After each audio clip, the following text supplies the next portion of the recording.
कल हम लोगों ने एक्सचेंज ऑफ गैसेस कर लिया था, आज हम लोगों को करना था ट्रांसपोर्ट ऑफ गैसेस का ट्रांसपोर्टेशन। तो जब हम मेनली अगर हम रेस्पिरेटरी सिस्टम पढ़ रहे हैं तो किन किन गैसेस का ट्रांसपोर्टेशन हम देखते हैं, कौन कौन सा गैस का हम ट्रांसपोर्ट कराते हैं, ऑक्सीजन एंड कार्बन डाइऑक्साइड। तो अगर ट्रांसपोर्टेशन ऑफ गैसेस की बात आती है तो पहला ट्रांसपोर्टेशन हम किसका कराते हैं, ऑक्सीजन का, और फिर कार्बन डाइऑक्साइड का, है ना। पहला हम ऑक्सीजन का ट्रांसपोर्टेशन होता है, देन कार्बन डाइऑक्साइड का ट्रांसपोर्टेशन हम कराते हैं, राइट, है ना। चलो, अगर मैं बोलूं कि ऑक्सीजन ज़्यादा सॉल्युबल होता है या कार्बन डाइऑक्साइड ज़्यादा सॉल्युबल होता है ब्लड में, कार्बन डाइऑक्साइड ज़्यादा सॉल्युबल होता है ना। तो यानी कि अब मैं बोलूं कि जो ऑक्सीजन होता है, सबसे पहली बात ये बताओ कि ये गैसेस का जो ट्रांसपोर्टेशन होता है वो करता कौन है, ये ट्रांसपोर्टेशन ऑफ गैसेस किन के थ्रू होते हैं, करता कौन है,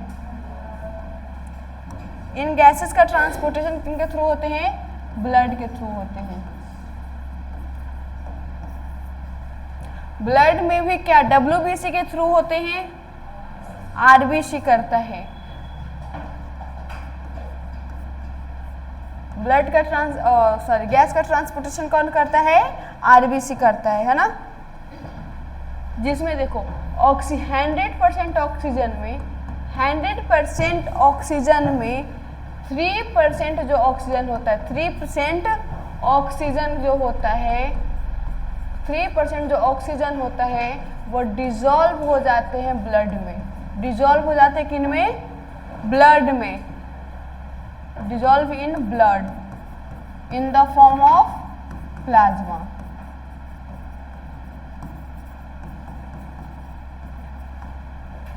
ऑक्सीजन के 100% ब्लड में, ऑक्सीजन के 100% ब्लड में 3% जो ऑक्सीजन होता है, 100% ऑक्सीजन में 3% जो ऑक्सीजन होता है वो डिजॉल्व किन में हो जाते हैं, ब्लड में हो जाते हैं। किस फॉर्म में, प्लाज्मा के फॉर्म में, ठीक है, ठीक है। और अगर मैं कार्बन डाइऑक्साइड की बात करूं तो जाहिर सी बात है कि इसका परसेंटेज ज़्यादा होगा, राइट, इसका परसेंटेज ज़्यादा होगा ना। तो कार्बन डाइऑक्साइड जो होता है वो 7% कार्बन डाइऑक्साइड डिजॉल्व हो जाते हैं प्लाज्मा के फॉर्म में। ऑक्सीजन कितने परसेंट डिजॉल्व होते हैं, 3%। कार्बन डाइऑक्साइड कितने परसेंट डिजॉल्व होते हैं, 7%, ठीक है। बाकी का जो 90% देखो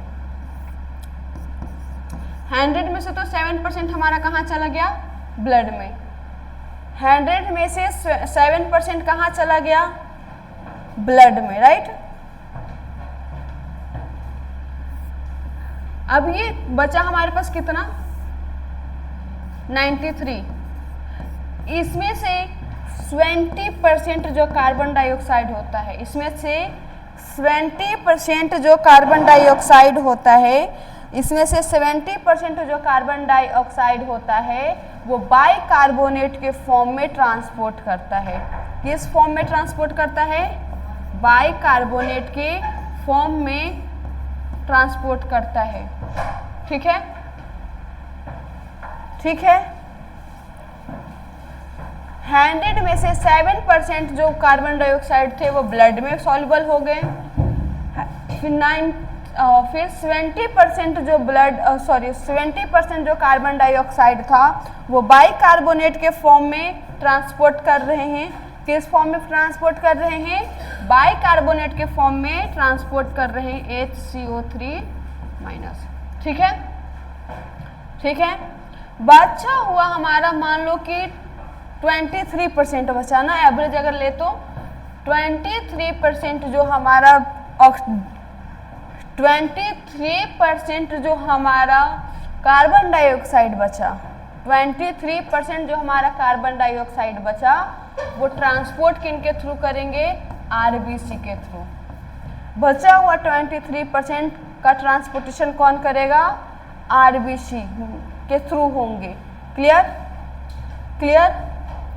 आरबीसी के थ्रू भी, आरबीसी में भी कौन करता है ट्रांसपोर्ट इसको? अच्छा छोड़ो। हैंडेड में 7% ब्लड में सॉल्युबल हो गया, 20% बाइकार्बोनेट के फॉर्म में ट्रांसपोर्ट कर रहा है, 23% आरबीसी के थ्रू ट्रांसपोर्ट हो रहे हैं। क्लियर? क्लियर है यहाँ तक? 100% में 3% जो ऑक्सीजन है वो ब्लड में सॉल्युबल हो गया और 97% जो ऑक्सीजन है वो आरबीसी के साथ ट्रांसपोर्ट करेगा। ठीक है? ठीक है? 3% ऑक्सीजन ब्लड में डिसॉल्व हो जाते हैं, 97% ऑक्सीजन आरबीसी के साथ ट्रांसपोर्ट करता है। अगर मैं कार्बन डाइऑक्साइड की बात करूं तो 7% कार्बन डाइऑक्साइड डिसॉल्व हो जाते हैं, 70% बाइकार्बोनेट के फॉर्म में चलते हैं और 23% आरबीसी के फॉर्म में होते हैं। और 23% क्या होते हैं? 23% किस फॉर्म में होते हैं? चलते हैं आरबीसी के फॉर्म में चलते हैं। यहाँ तक क्लियर हो गया? चलो, अगर मैं बात करूं कि आरबीसी के साथ चलते हैं तो कैसे चलते हैं? आरबीसी में क्या प्रेजेंट होता है? हीमोग्लोबिन। आरबीसी में क्या प्रेजेंट होते हैं? हीमोग्लोबिन, है ना? और हीमोग्लोबिन में क्या प्रेजेंट होता है? हीमोग्लोबिन क्या है? रेड पिगमेंट होता है। हीमोग्लोबिन क्या होते हैं? रेड पिगमेंट होते हैं जो कि आयरन कंटेन करता है। राइट? राइट या ना? हीमोग्लोबिन रेड पिगमेंट होता है जिनमें आयरन होते हैं। राइट? है ना? तो ये जो ऑक्सीजन है 97% जो आरबीसी के थ्रू ट्रांसपोर्ट कर रहा है, तो वो क्या करता है कि ऑक्सीजन जो है वो हीमोग्लोबिन के साथ बाइंड करता है। हीमोग्लोबिन के साथ क्या करते हैं? बाइंड करता है, जुड़ जाता है। समझ में आया? ऑक्सीजन ट्रांसपोर्ट कैसे करता है? हीमोग्लोबिन के साथ बाइंड करके, हीमोग्लोबिन के साथ जुड़कर। ठीक है? अगर यही ऑक्सीजन हीमोग्लोबिन के साथ जुड़ जाता है, अगर यही ऑक्सीजन हीमोग्लोबिन के साथ जुड़ जाता है तो क्या बनाता है? ऑक्सीहीमोग्लोबिन। क्या बनाता है? ऑक्सीहीमोग्लोबिन। अगर ये कार्बन डाइऑक्साइड के साथ हीमोग्लोबिन अटैच हो जाते हैं, अगर कार्बन डाइऑक्साइड के साथ हीमोग्लोबिन अटैच हो जाते हैं, अगर कार्बन डाइऑक्साइड के साथ हीमोग्लोबिन अटैच हो जाता है तो क्या बनाता है? Carboxy haemoglobin. सुनना, कार्बोक्सी हीमोग्लोबिन या कार्बोएमाइन हीमोग्लोबिन। कार्बोक्सी हीमोग्लोबिन या carbamino haemoglobin. Carbamino haemoglobin, carbamino haemoglobin. ठीक है?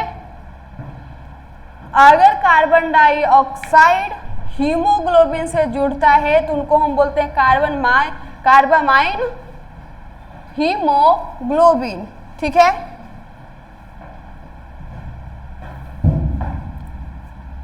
और जो बोल रहे थे ना कार्बोक्सी हीमोग्लोबिन, जो बोल रहे थे अभी कार्बोक्सी हीमोग्लोबिन, वो कब बनता है? जब कार्बन मोनोऑक्साइड हीमोग्लोबिन से जुड़ता है तो बनता है कार्बोक्सी हीमोग्लोबिन। Carboxy haemoglobin.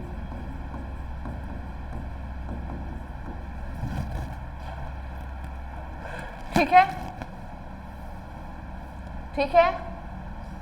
समझ में आया? अगर ऑक्सीजन हीमोग्लोबिन के साथ जुड़ेगा तो क्या बनाएगा? Oxy haemoglobin. ठीक है? अगर कार्बन डाइऑक्साइड हीमोग्लोबिन से जुड़ेगा तो क्या बनाएगा? कार्बोएमाइनो हीमोग्लोबिन या कार्बोमाइन हीमोग्लोबिन। कार्बन मोनोऑक्साइड जब हीमोग्लोबिन से अटैच होगा तो क्या बनाएगा, कार्बोक्सी हीमोग्लोबिन। ठीक है, सबसे ज्यादा और जल्दी कौन सा जो गैस है वो हीमोग्लोबिन से अटैच होता है, कार्बन मोनोऑक्साइड, फिर ऑक्सीजन, फिर कार्बन डाइऑक्साइड। ठीक है, जुड़ने की बात कर रही है, डिसॉल्व की नहीं बात कर रही, जुड़ने की बात कर रही है हीमोग्लोबिन से। सबसे जल्दी कौन होगा attach, carbon monoxide, then oxygen, then carbon dioxide. ठीक है, ठीक है। अगर मैं कहूं कि ब्लड में डिसॉल्व सबसे जल्दी कौन होगा, तो कौन होगा, कार्बन मोनोऑक्साइड। अगर मैं कहूं उसके बाद कौन होगा, तो कार्बन डाइऑक्साइड, उसके बाद कौन होगा, तो ऑक्सीजन। यहां तक समझ में आया, यहां तक समझ में आया, आगे बढ़े। चलो,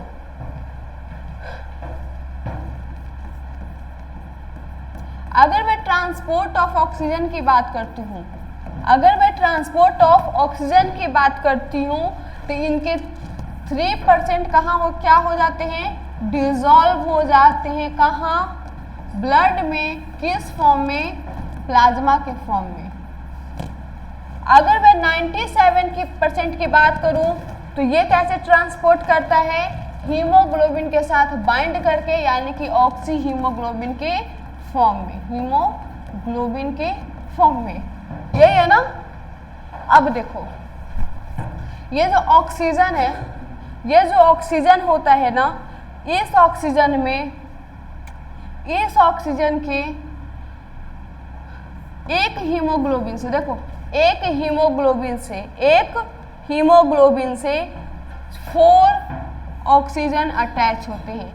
एक हीमोग्लोबिन से कितने ऑक्सीजन बाइंड करते हैं, 4। एक हीमोग्लोबिन से कितने ऑक्सीजन बाइंड करते हैं, 4।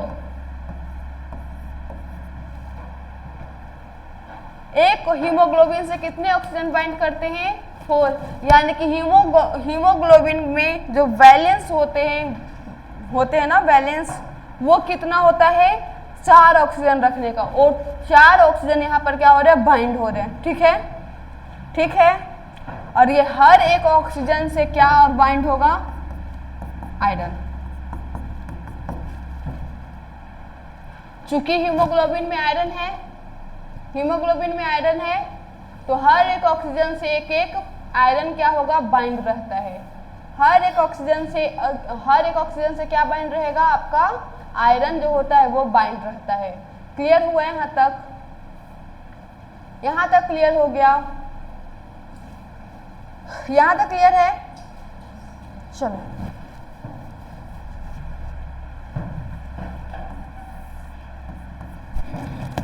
ये जो बाइंडिंग है, ये जो बाइंडिंग है ना, ये बाइंडिंग क्या रिवर्सिबल होते हैं या इरिवर्सिबल होते हैं? ये बाइंडिंग रिवर्सिबल होते हैं या इरिवर्सिबल होते हैं? रिवर्स होते हैं या नहीं होते हैं? रिवर्सिबल होते हैं, ये रिवर्सिबल क्या होते हैं, ठीक ना, ठीक ना। रिवर्सिबल का मतलब क्या हुआ कि ऑक्सी हीमोग्लोबिन बन गया, तो ऑक्सी हीमोग्लोबिन फिर से ब्रेक डाउन करके ऑक्सीजन और हीमोग्लोबिन में कन्वर्ट हो सकते हैं। कैसे, मान लो, देखना,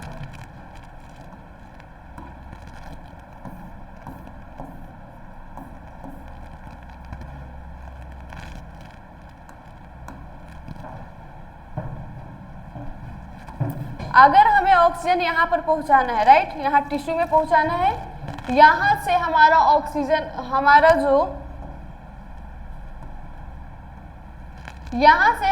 जो ब्लड है वो ऑक्सीजन को कैरी करेगा और क्या करेगा, इसको घुमाएगा। अब यहाँ टिश्यू के पास आ गया, अब यहाँ टिश्यू के पास ये ब्लड आ गया, अब यहाँ पर ऑक्सीजन की ज़रूरत है, अब यहाँ पर ऑक्सीजन की ज़रूरत है, तो अब यहाँ पर हीमोग्लोबिन से तो अलग होगा ना ऑक्सीजन, होगा ना, तभी तो यहाँ सेल में पहुँचेगा, टिश्यू में पहुँचेगा। यानी कि ये जो प्रोसेस होता है वो क्या होते हैं, रिवर्सिबल होते हैं। ये प्रोसेस कैसा होता है, रिवर्सिबल होता है। Clear, clear.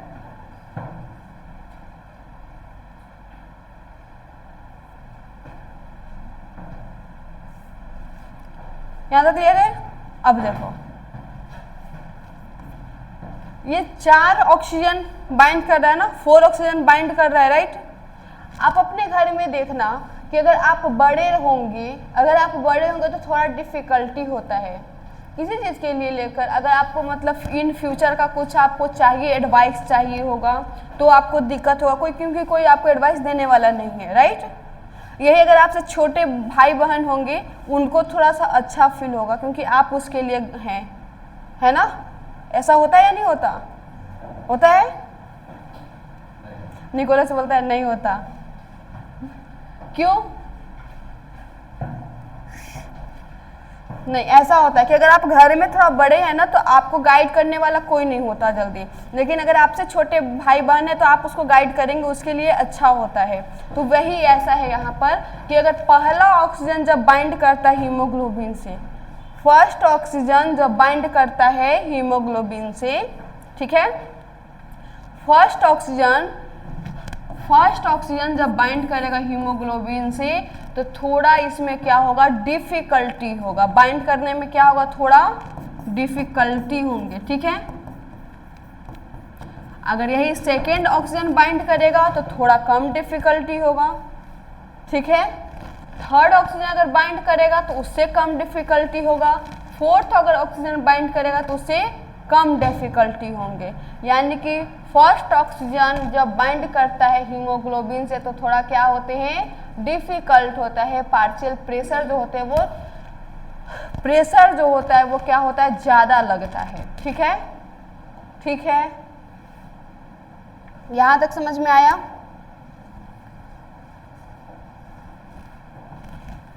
समझ में आया यहाँ तक। अब देखो, अगर मान लो 100 ml हमारे पास क्या है, 100 ml हमारे पास क्या है, ऑक्सीजन है, सॉरी 100 ml हमारे पास क्या है, ब्लड है। हमारे पास कितने ml ब्लड है, 100 ml ब्लड है। तो ये कितना ऑक्सीजन डिलीवर करेगा, 100 ml ब्लड मान लो है, तो वो कितना ml ऑक्सीजन डिलीवर करेगा टिश्यू को, कितना ml ऑक्सीजन डिलीवर करेगा टिश्यू को। 100 ml of blood deliver 4 ml of oxygen, sorry 5 ml of oxygen. 100 ml जो ब्लड होता है वो 5% ऑक्सीजन डिलीवर करता है, वो 5% ml ऑक्सीजन डिलीवर करता है, कहाँ, टिश्यू तक। 100 ml ब्लड जो है वो 5 ml ऑक्सीजन को डिलीवर करते हैं, कहाँ, टिश्यू तक, ठीक है। यहीं पर बात करते हैं 100 ml of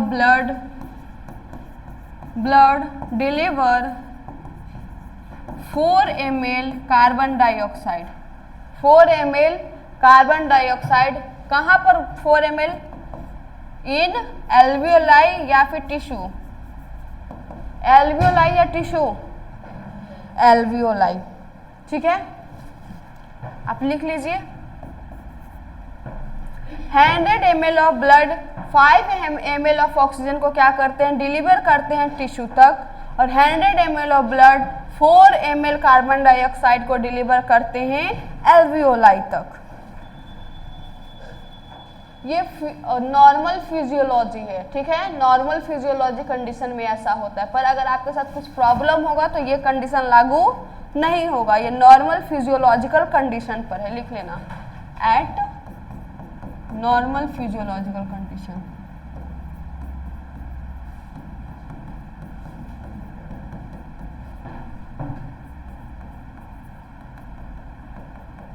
eight normal physiological condition.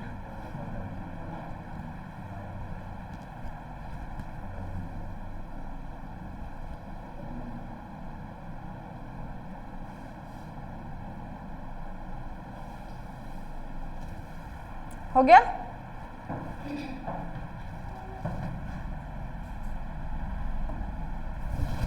यहां तक हो गया?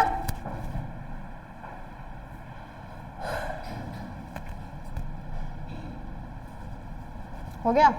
चलो, एक उसमें पढ़ना है oxygen oxygen haemoglobin dissociation curve. Oxygen haemoglobin dissociation curve, ठीक है?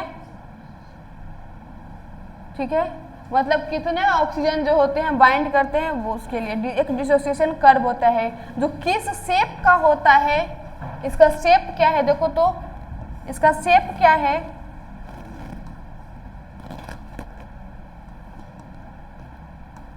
इसका शेप कैसा है? सिग्मोइड है। क्या इसका शेप सिग्मोइड है? एस शेप सिग्मोइड है, यानी कि जो ऑक्सीजन डिसोसिएशन कर्व होता है वो कैसा होता है? सिग्मोइड शेप का होता है, सिग्मोइड शेप्ड होते हैं, ठीक है? सिग्मोइड शेप्ड होते हैं। Oxygen haemoglobin dissociation curve show क्या करता है? ऑक्सीजन हीमोग्लोबिन डिसोसिएशन कर्व क्या बताता है, क्या शो करता है?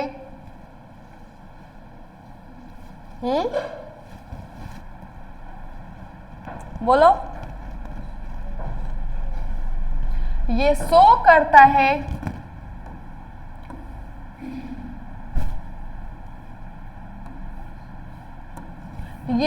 करता है क्या? ऑक्सीजन एंड हीमोग्लोबिन के saturation level. Oxygen and haemoglobin के साथ ऑक्सीजन और हीमोग्लोबिन का जो सैचुरेशन लेवल होता है उनका रिलेशन शो करता है पार्शियल प्रेशर के साथ। समझ में आया? ये शो क्या करता है? ये शो करता है relation between partial pressure of oxygen and, क्या शो करता है? Partial pressure of oxygen and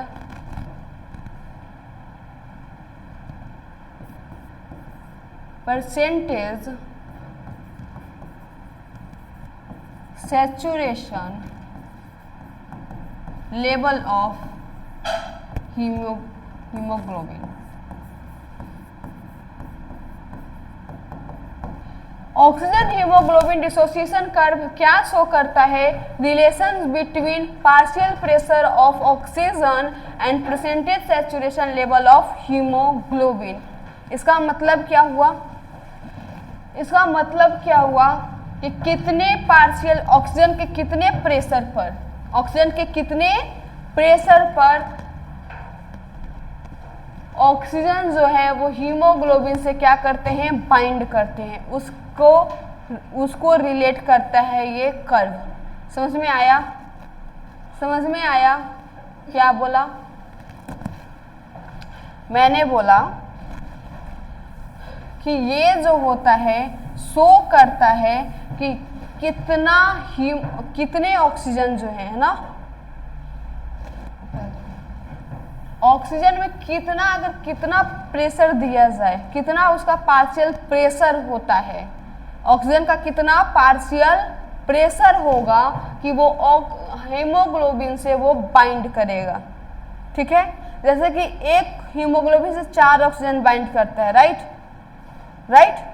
तो अब बताओ, देखो अगर ऐसा मैंने बोला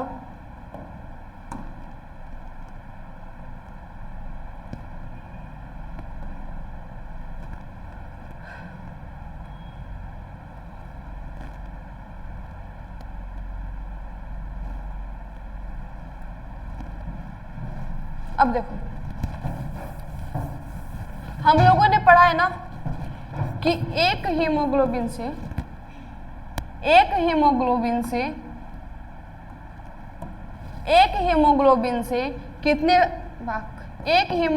से कितने ऑक्सीजन बाइंड करते हैं, कितने 4 ऑक्सीजन बाइंड करते हैं, यही पढ़ा है ना।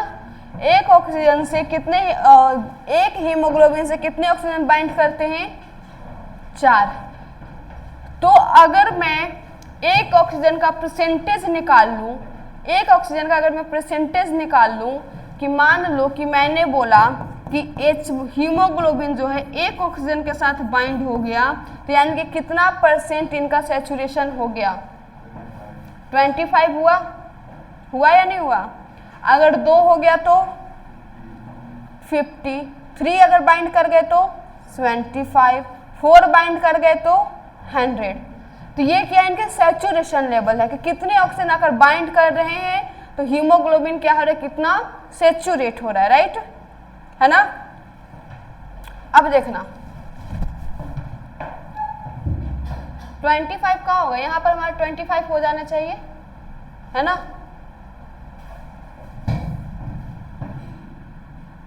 यहाँ पर मान लो कि हमारा 30 होगा, तो यहाँ पर हमारा 25 होगा, यहाँ पर हमारा 25 होना चाहिए।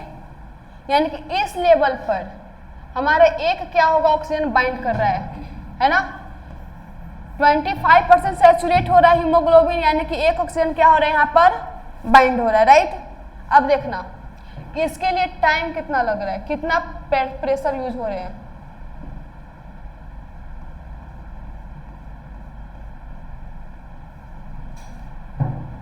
है ना, मतलब 20 पर जाएगा, ठीक है, इधर उधर हो रहा है। अब देखो उसके बाद कितना आएगा, 50 आएगा ना, उसके बाद 50 आएगा ना, ये हमारा लेवल क्या होगा 50। यानी कि यहाँ पर कितने ऑक्सीजन बाइंड कर गए, कितने, 2। समझ में आ रहा है संगे, समझ में आ रहा है। अब देखो यहाँ पर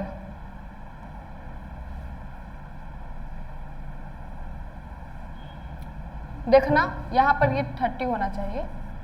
अब देखो तो जब एक ऑक्सीजन बाइंड कर रहा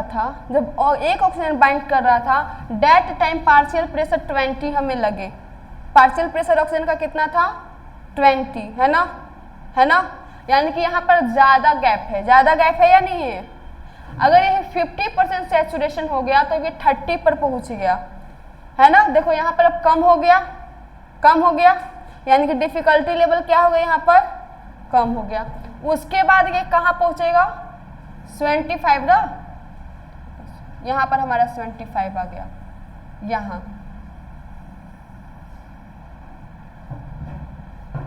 और कम हो गया, हाँ या ना, हुआ कम। यही अगर 100 पे चला जाएगा तो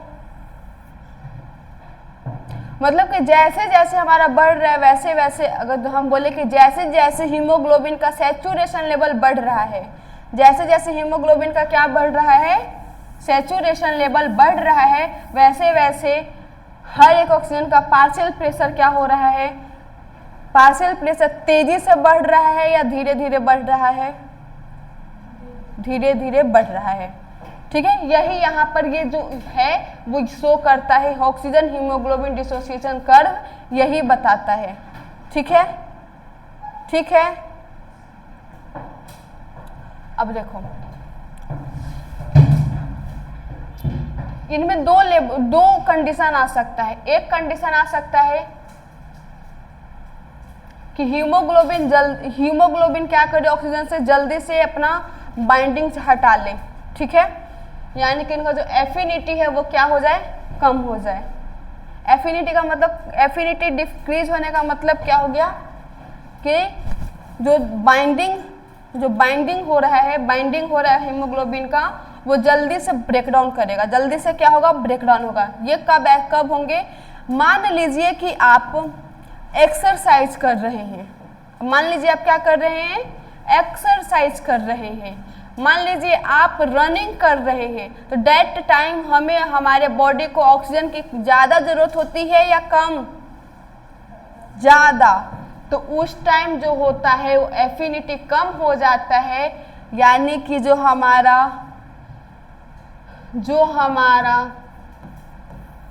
नॉर्मल सैचुरेशन है वो क्या हो जाता है, बढ़ जाता है। यहाँ पर पहले देखो, यहाँ पर लिखा हुआ है P50, यहाँ पर क्या लिखा हुआ है पहले देखना, यहाँ पर पहले लिखा हुआ P50। P50 का मतलब क्या हुआ, P50 कहने का मतलब क्या हुआ, P50 कहने का मतलब क्या हुआ,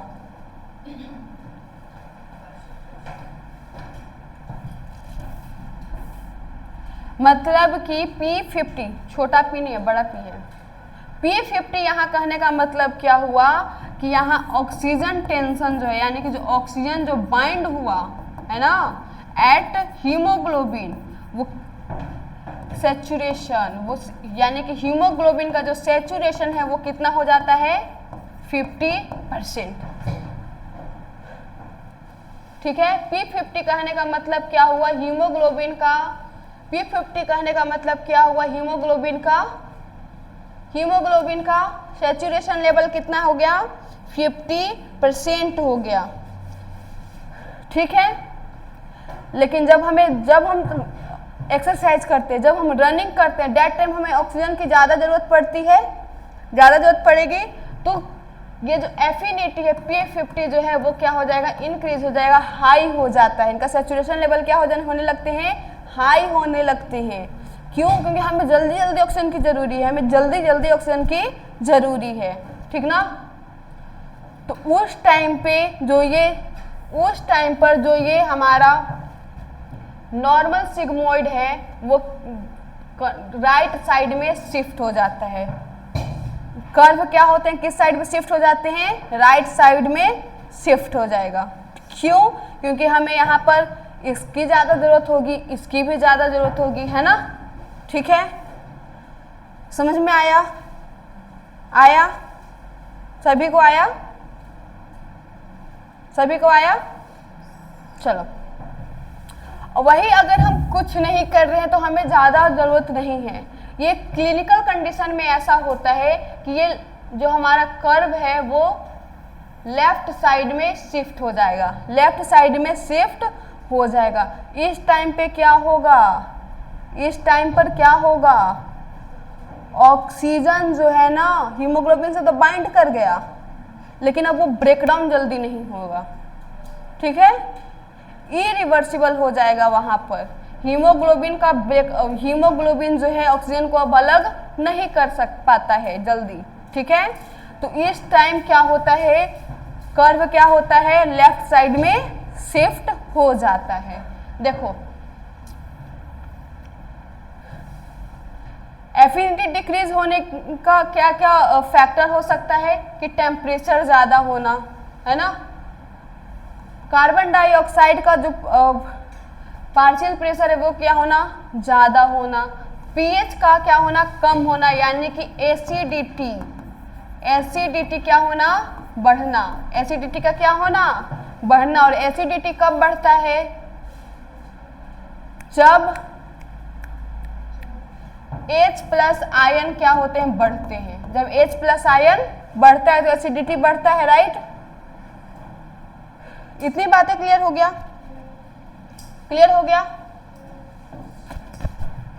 चलो। हाँ, फिर मैंने बोला कि यहाँ पर हीमोग्लोबिन से ऑक्सीजन जो होता है वो जल्दी जल्दी टूटता है, मैंने ये बोला ना, इसको कराता कौन है, जल्दी जल्दी तोड़ने का काम कौन करता है। यहाँ पर ऐसा क्या सिक्रेट होने लगता है जो ये जल्दी जल्दी टूटने लगता है, हाँ, एक एंजाइम है 2,3-DPG, इनको पढ़ना नहीं है, बस याद रखना कि ये क्या करता है, ये क्या करता है, हीमोग्लोबिन को ऑक्सीजन से अलग करने का काम करता है। ये क्या करता है, हीमोग्लोबिन को ऑक्सीजन से अलग करने का काम करता है। ठीक है, ठीक है, ठीक है। तो यानी कि इसका जो लेवल होता है वो क्या होने लगते हैं, बढ़ जाते हैं, और इसका यहाँ पर जो लेवल होता है वो क्या हो जाते हैं, घट जाता है। ठीक है, क्या ये ऑक्सीजन का ट्रांसपोर्टेशन वाले एरिया क्लियर है सभी को? क्लियर है क्या सभी को? हाँ, सभी को क्लियर है? सभी को क्लियर है? हाँ भाई, हाँ या ना? है ना? चलो अब हम आते हैं transportation of carbon dioxide. Transportation of CO2। तो 3 तरीके से हो रहा है ना, यहाँ पर 3 तरीका हम यूज कर रहे हैं, है ना। पहला क्या यूज कर रहे हैं, पहला क्या हो रहा है, पहला तो ये हो रहा है कि 7% ये ब्लड में क्या हो जा रहे हैं, डिजोल्व हो जा रहे हैं। तो इसका कोई तो फिर कुछ सीन ही नहीं हुआ। किस फॉर्म में, प्लाज्मा के फॉर्म में।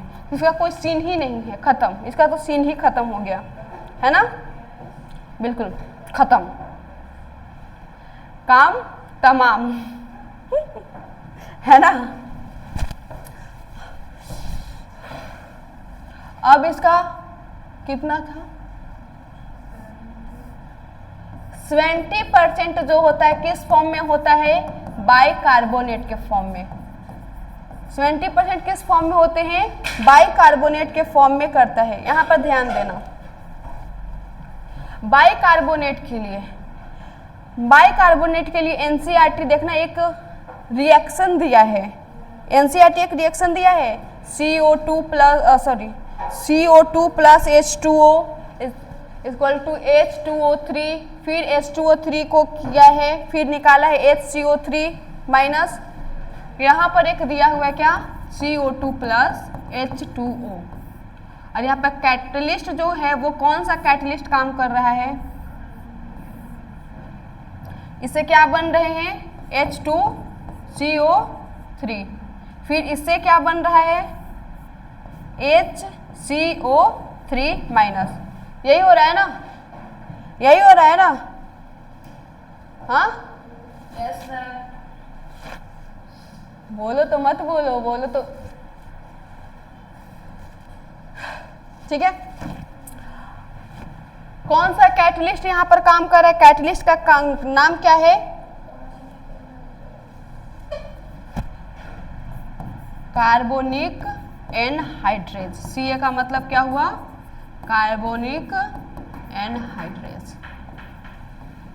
और याद रखना कि कार्बोनिक एनहाइड्रेज जो होता है वो डीऑक्सीजनेटेड ब्लड में एबंडेंट होते हैं, मतलब ज़्यादा होता है। ठीक है, ठीक है। और ये क्या करता है, ये क्या करता है, इस रिएक्शन को फास्ट बनाता है। इस एक्शन को ये क्या करते हैं, फास्ट बनाता है, एक्शन फास्ट करता है, फास्ट एक्शन करता है, और ये एबंडेंट होते हैं, और ये एबंडेंट होते हैं, और ये क्या होते हैं, एबंडेंट होते हैं। ठीक है, अब देखो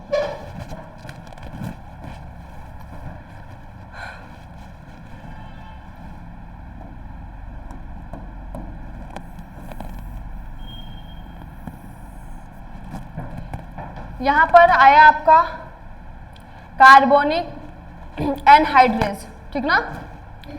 हमारे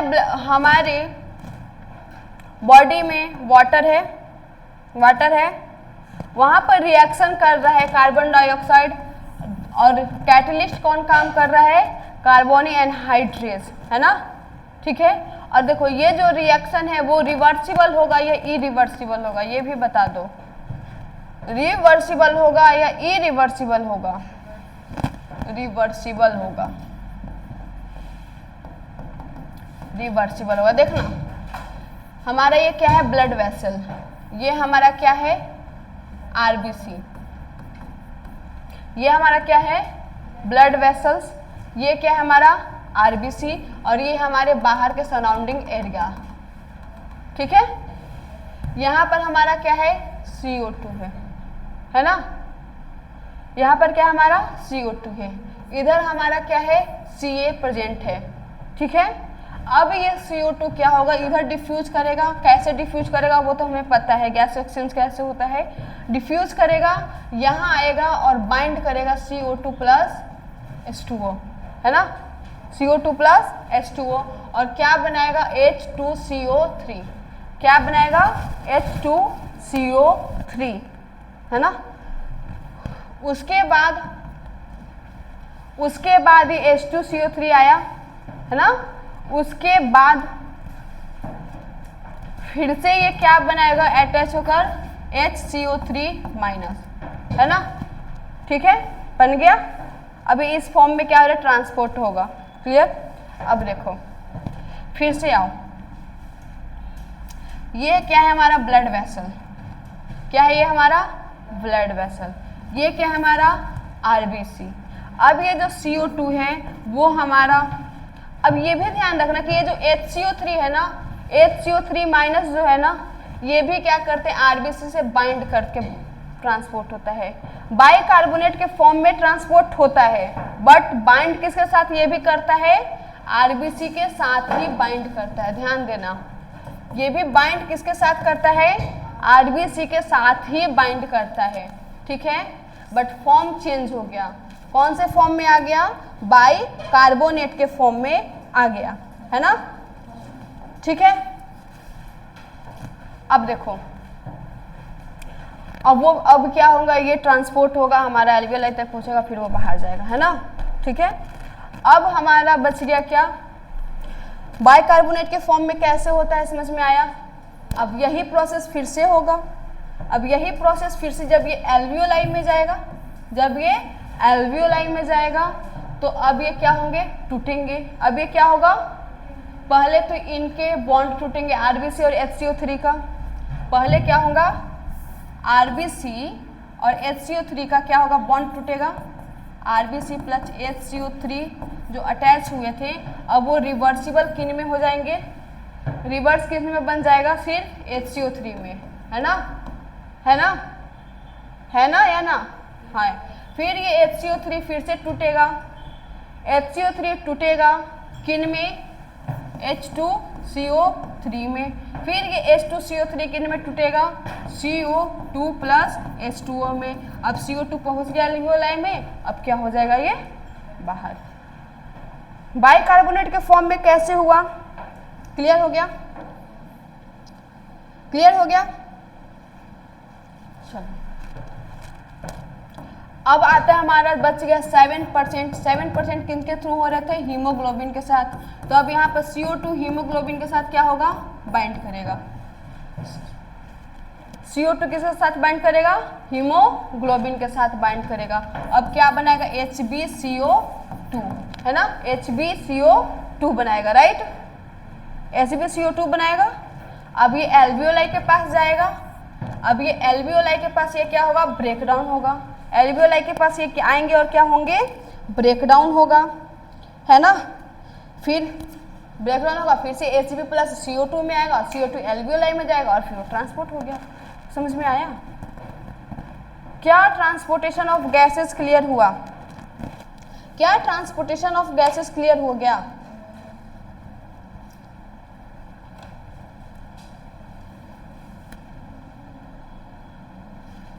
क्लियर हो गया, यहाँ तो कोई कंफ्यूजन नहीं है। चलो अब मैं आपसे एक क्वेश्चन पूछूं, क्या आप मुझे बता सकते हैं ब्रीदिंग का जो रेगुलेशन होता है वो कैसे होता है, रेस्पिरेशन या ब्रीदिंग का रेगुलेशन कैसे होता है। न्यूरल, क्या न्यूरल सिस्टम रेगुलेट करता है, तो न्यूरल रेगुलेशन मुझे बता दो, regulation of breathing, regulation of breathing, मुझे रेगुलेशन ऑफ ब्रीदिंग बताना जरा, रेगुलेशन ऑफ ब्रीदिंग बताना जल्दी। पहले तो ये कि हमारे ब्रीदिंग को कंट्रोल करने के लिए रिदमिक सेंटर होते हैं या नहीं होते? रेस्पिरेटरी रिदमिक सेंटर होते हैं या नहीं होते? और ये प्रेजेंट कहाँ होता है? रेस्पिरेटरी रिदम सेंटर जो होते हैं वो प्रेजेंट कहाँ होता है? और एक हम लोगों ने पढ़ा था न्यूमोटॉक्सिक सेंटर। अब ये बताना, ये दोनों ब्रीदिंग को रेगुलेट कर रहा है, हम लोग पढ़े थे, हम लोगों ने पढ़ा था न्यूरल सिस्टम में, हाँ या ना? तो बताना रेस्पिरेटरी रिदमिक सेंटर कहाँ होते हैं? रेस्पिरेटरी रिदमिक सेंटर कहाँ होते हैं? मेडुला ऑब्लंगाटा में, है ना? मेडुला ऑब्लंगाटा में प्रेजेंट होता है। यानी कि अगर ब्रीदिंग के रेगुलेशन की बात करते हैं न्यूरल प्रोसेस के थ्रू, न्यूरल रेगुलेशन की अगर मैं बात करती हूँ तो पहला क्या आता है? रेस्पिरेटरी रिदमिक सेंटर, जहां पर क्या काम करता है? मेडुला ऑब्लंगाटा, जो कि प्रेजेंट कहाँ होता है? मेडुला ऑब्लंगाटा में, जो कि इनके रिदम को कंट्रोल करता है। ब्रीदिंग करने के जो है वेव को क्या करता है? ये कंट्रोल करता है। ठीक है, एक हम लोगों ने पढ़ा था न्यूमोटॉक्सिक सेंटर, एक पढ़ा था न्यूमोटॉक्सिक सेंटर। अब बताना ये न्यूमोटॉक्सिक सेंटर कहाँ होता है? न्यूमोटॉक्सिक सेंटर कहाँ होता है? पोन्स में होता है। अब ये जो पोन्स होता है, ये जो न्यूमोटॉक्सिक सेंटर है ना, पोन्स में होता है, ये एल्सो रेगुलेट, ये क्या करता है? रेगुलेट करता है। क्या रेगुलेट करता है? ये रेस्पिरेटरी रिदमिक सेंटर को। किसको रेगुलेट करता है? ये रिदमिक सेंटर को कंट्रोल करता है। रिदमिक सेंटर को ये क्या करते हैं? कंट्रोल करता है। न्यूमोटॉक्सिक सेंटर क्या करता है? रेस्पिरेटरी रिदमिक सेंटर के को क्या करता है? कंट्रोल करता है या फिर क्या करता है? रेगुलेट करता है। ठीक है, ठीक है। इसका काम क्या है? इसका काम क्या है? ये करता क्या? रेगुलेट तो करता है, चलो ठीक है, और क्या करता है? इंस्पायरेशन का जो रेट होता है, इंस्पायरेशन का जो रेट होता है उनको ये रिड्यूस करता है। इंस्पायरेशन रेट को क्या करता है? ये रिड्यूस करता है। ठीक है, ठीक है। इंस्पायरेशन रेट को ये क्या करता है? रिड्यूस करता है। ये हमारा न्यूरल रेगुलेशन हो गया। एक आता है हमारा केमिकल रेगुलेशन, एक आता है हमारा केमिकल रेगुलेशन। क्या आप मुझे बता सकते हैं केमिकल रेगुलेशन के बारे में कुछ? क्या आप मुझे बता सकते हैं केमिकल रेगुलेशन के बारे में?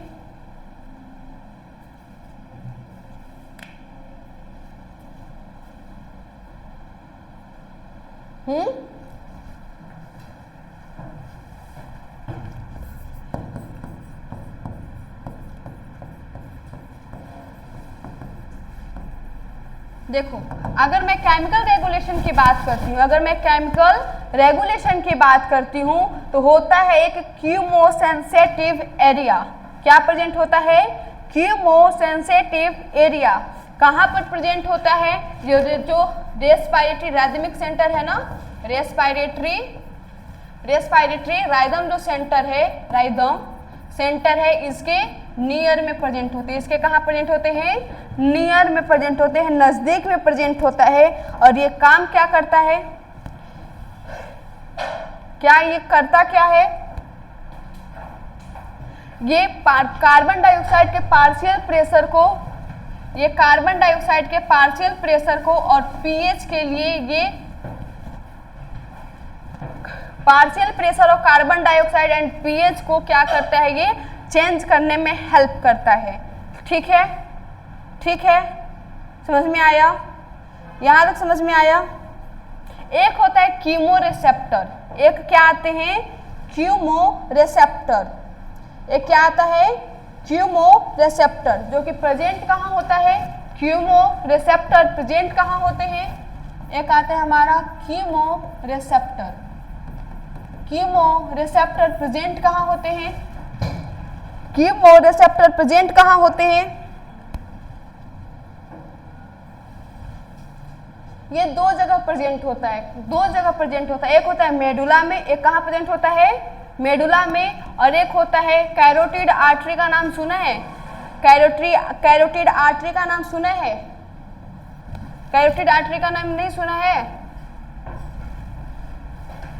ये दो जगह प्रेजेंट होते हैं, एक होते हैं मेडुला में और एक होता है कैरोटिड, या फिर हम इनको बोलते हैं एरोटिक बॉडी में। कैरोटिड आर्टरी होता है, सुना होगा। कैरोटिड एक जगह होता है, बॉडी मतलब आर्टरी होता है, उसके आसपास का जो स्पेस होता है उनको हम कैरोटिड बॉडी बोलते हैं। तो ये प्रेजेंट कहाँ कहाँ होता है? मेडुला और कैरोटिड या फिर एरोटिक बॉडी में प्रेजेंट होता है। ठीक है, ठीक है। मेडुला करता क्या है? मेडुला में ये क्या करता है? ब्रीदिंग रेट को रैपिड करता है। ये क्या करता है? ब्रीदिंग रेट को क्या करता है? ये ब्रीदिंग रेट को क्या करता है? ये रैपिड करता है, जल्दी जल्दी करने के लिए बोलता है। और ये जो होते हैं, ये क्या करता है? ये क्या करता है? सॉरी, ये क्या करता है? ये क्या करता है?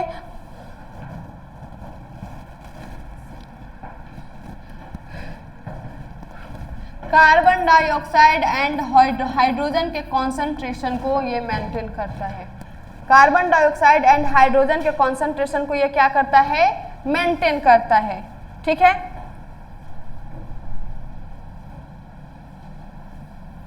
ठीक है। ये सिर्फ प्रेजेंट किन के लिए होते हैं? CO2 के लिए। किन के लिए प्रेजेंट होते हैं? सिर्फ CO2 के लिए होते हैं, ऐसे ऑक्सीजन के लिए नहीं होता, ध्यान रखना। लिख लिया? आगे बढ़े, इसके आगे बढ़े, इस नहीं इसके बढ़े आगे बढ़ेंगे, बस 5 मिनट का टॉपिक है। बस एक रेस्पिरेटरी डिजीज बच गया है और कुछ नहीं है। रेस्पिरेटरी डिजीज बच गया है, इसको कर लेते हैं। और इस टॉपिक मुझे पता है यहाँ पर कंफ्यूजन बहुत हुआ होगा, तो इसको इवनिंग वाले जो क्लास चलता है ना, यहाँ इसको एक बार हम फिर से रिवाइज करेंगे। ठीक है,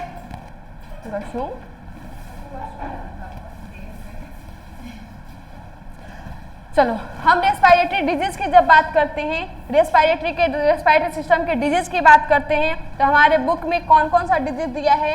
अस्थमा, एम्फाइसीमा और ऑक्यूपेशनल रेस्पिरेटरी डिसऑर्डर, बस 3 ही दिया हुआ है। अस्थमा पता है पहले से? अस्थमा पता है पहले से? अस्थमा क्या होता है? क्या होता है? अस्थमा में क्या होता है? हमें एलर्जिक कंडीशन होता है। अस्थमा में क्या होता है? एलर्जिक कंडीशन होता है। एक मिनट, इसको हम एक बार NCERT से ही देखते हैं, सबसे अच्छा रहेगा।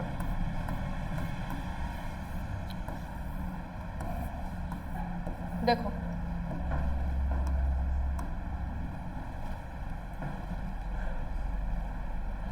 Asthma is difficulty. अस्थमा क्या होता है? अस्थमा में क्या होते हैं?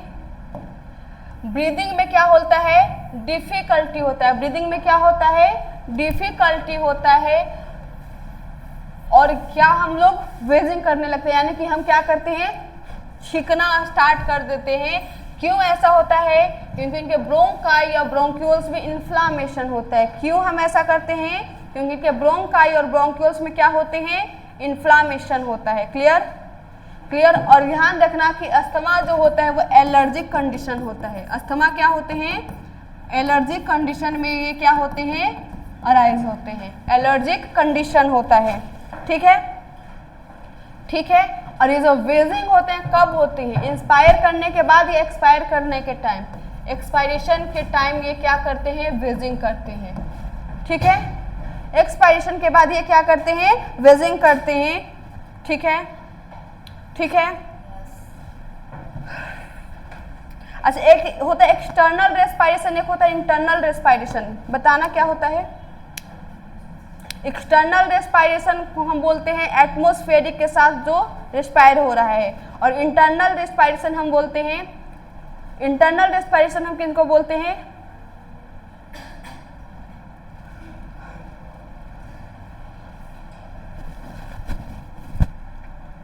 ये सोचकर बताओ।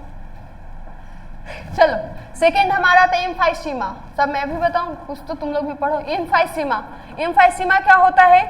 एनसीईआरटी हमारा बोलता है कि एम्फाइसीमा जो है क्रॉनिक डिसऑर्डर होता है। क्रॉनिक डिसऑर्डर यानी कि लंबे टाइम तक चलने वाला डिसऑर्डर होता है जिनमें एल्वियोलाई का जो वॉल होता है वो डैमेज हो जाता है। एल्वियोलाई का जो वॉल होता है वो क्या होते हैं, डैमेज हो जाते हैं। क्यों? क्योंकि जो रेस्पिरेटरी सरफेस जो है वो डिक्रीज हो जाता है। क्यों डैमेज होता है एल्वियोलाई का वॉल? क्योंकि इनका जो रेस्पिरेटरी सरफेस जो है यानी कि जो थोरेसिक सरफेस जो हम बोल सकते हैं वो क्या हो या जो लंग का जो सरफेस होता है वो क्या हो जाते हैं, डिक्रीज होता है। ठीक है, इसका एक मेजर काउज क्या है, सिगरेट का स्मोकिंग करना। ठीक है, मेजर काउजिंग क्या है इसका, स्मोकिंग करना। ठीक है, ठीक है। इस यानी कि इस केस में क्या होगा, एल्वियोलाई जो होता है, इस केस में क्या होगा, एल्वियोलाई जो होगा वो हमेशा इनफ्लैट होगा। एल्वियोलाई हमेशा क्या होंगे, इनफ्लैट होगा, ये कॉन्ट्रैक्ट नहीं करेगा। एल्वियोलाई यहाँ पर कॉन्ट्रैक्ट नहीं करेगा, ये हमेशा क्या होते हैं, इनफ्लैट रहेंगे डेट टाइम। ठीक है, ठीक है।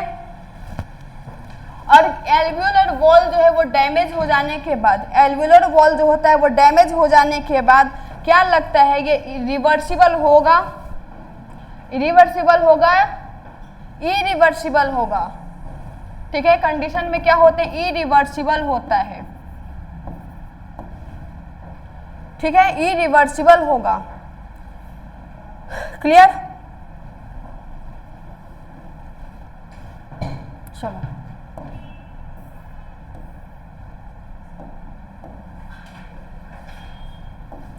अब occupational respiratory disorder. Occupational respiratory disorder में क्या होता है, जब हम किसी इंडस्ट्री वाले एरिया में रहते हैं, इंडस्ट्रियल एरिया में जब होते हैं, कब कहाँ होते हैं, इंडस्ट्रियल एरिया में जब होते हैं, इंडस्ट्रीज एरिया में होते हैं, तो यहाँ पर ग्राइंडिंग और स्टोन ब्रेकिंग होता है। मान लो कि वहाँ पर क्या हो रहे हैं, स्टोन टूट रहा है।